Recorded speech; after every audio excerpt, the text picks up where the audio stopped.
Darina se uita cu atenție la tot ce o înconjura în acea încăpere mică și încerca să înțeleagă ce se petrece cu adevărat acolo, unde liniștea părea doar o mască temporară. Întrebarea ei a răsunat simplu și clar în aerul cald al amiezii când l-a privit pe bărbatul din fața ei și a spus dacă totul este în regulă acolo. Răspunsul a venit repede și fără întare de la cel care stătea pe scaun și care a afirmat că da, totul este în regulă și că lucrurile merg tocmai bine în acel moment. Totul părea perfect până când s-a auzit un zgomot ciudat la ușă și cineva a strigat să vină cu pace și să nu se teamă nimeni de ceea ce urmează să se întâmple. O exclamație de durere a urmat imediat după aceea și cineva a întrebat ce s-a întâmplat de fapt și dacă nu cumva a fost lăsată vreo pisică prin zonă fără ca nimeni să știe. Răspunsul a fost negativ la început, dar suspiciunea plutea în aer, ca un nor nevăzut care refuza să plece prea curând din acea cameră. Celălalt a cerut să-i se spună adevărul sincer și direct, fără ocoișuri sau minciuni inutile. Atunci a urmat recunoașterea faptului că acea pisică a fost lăsată chiar pe barul din colț, unde nimeni nu se aștepta să o găsească. Întrebările au continuat cu privire la existența unui câine sau unui șobolan care ar fi putut provoca acel deranj mare. Răspunsul a fost din nou nu hotărât, dar mirosul greu, care începuse să se simtă în toată încăperea, nu putea fi ignorat de nimeni dintre cei prezenți. Toată lumea se întreba ce este cu acel miros urât și de unde provine el cu exactitate în acel moment al zilei.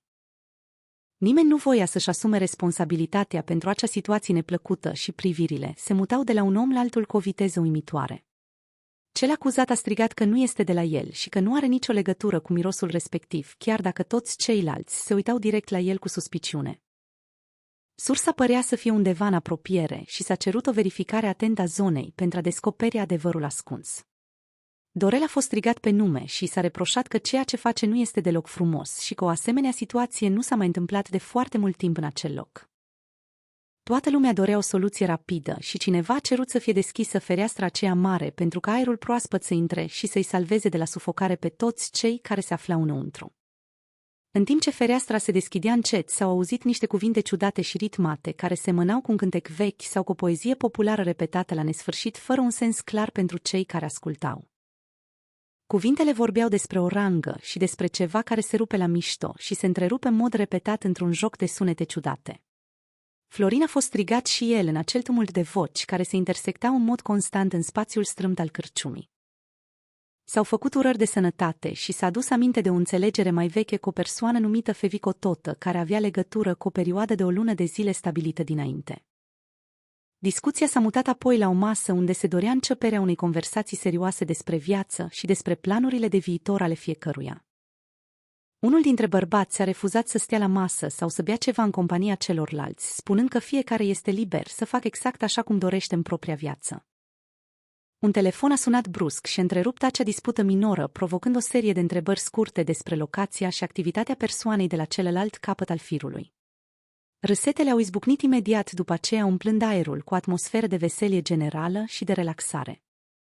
Nimeni nu părea să știe cu exactitate cu cine vorbise la telefon, dar acest lucru a fost considerat o pagubă neînsemnată ca o ciupercă pierdută în pădure. Celentanul a intrat în scenă în acel moment și a fost întrebat ce face și cum se mai simte în ultima vreme. Răspunsul lui a fost evaziv și plin de umor, spunând că lucrurile sunt nici prea, nici foarte și că viața își urmează cursul normal fără mari surprize. El a întrebat cu ce poate să-i cinstească pe cei prezenți, propunând niște mezeluri și ceva de băut pentru a sărbători acea zi frumoasă. Discuția despre băutură a devenit rapid centrul atenției și s-au menționat diverse opțiuni, cum ar fi o bere rece, un coniac fin sau o țuică puternică de la țară. Unul dintre bărbați a început să râdă în hohote, spunând că el vorbește serios și că nu este vorba despre o glumă în acel moment. S-a adus în discuție chiar și posibilitatea unui divorț ipotetic de o persoană numită Pandele și s-au făcut glume despre o posibilă poveste de dragoste și despre copii care ar putea apărea în viitor. Totul era privit cu o detașare umoristică și cu multă bunăvoință din partea tuturor celor implicați. Canapeaua lui Pandele și muzica din fundal au fost menționate ca elemente ale unei nopți nebune care ar fi putut schimba destinele lor în mod neașteptat. Coniacul a fost adus în cele din urmă la masă în 2 pahare mari pentru a verifica dacă totul este o glumă sau o realitate frumoasă. S-au făcut urări ca Dumnezeu să nu lase pe nimeni să se lase de băutură niciodată și s-a dat un salut călduros de bună ziua tuturor celor care treceau pe drum. O femeie a fost descrisă ca o adevărată zeiță datorită frumuseții ei și a gusturilor bune pe care le avea în tot ceea ce făcea în viața de zi cu zi. Bobiță a întrebat unde se află Dorel și a aflat că acesta este în camera lui pregătindu-se pentru o nouă activitate importantă. Întâlnirea dintre prieteni a continuat cu strigăte și cu o energie debordantă care a tras atenția tuturor vecinilor din sat. S-au adus reproșuri cu privire la modul în care unii se comportă ca un tramvai în gară în timp ce alții trebuie să suporte totul cu răbdare ca o panseluță delicată.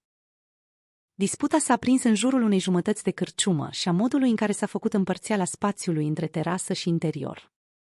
Fiecare susținea că partea lui este cea mai bună și că decizia a fost luată de mult timp, chiar de când s-a făcut pământul de către divinitate.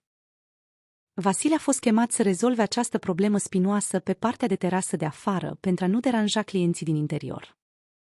Mirosul neplăcut a revenit în discuție și s-a menționat o cutie veche în care se aflau niște pantofi aduși de la primărie care provocaseră toată această neînțelegere majoră între prieteni.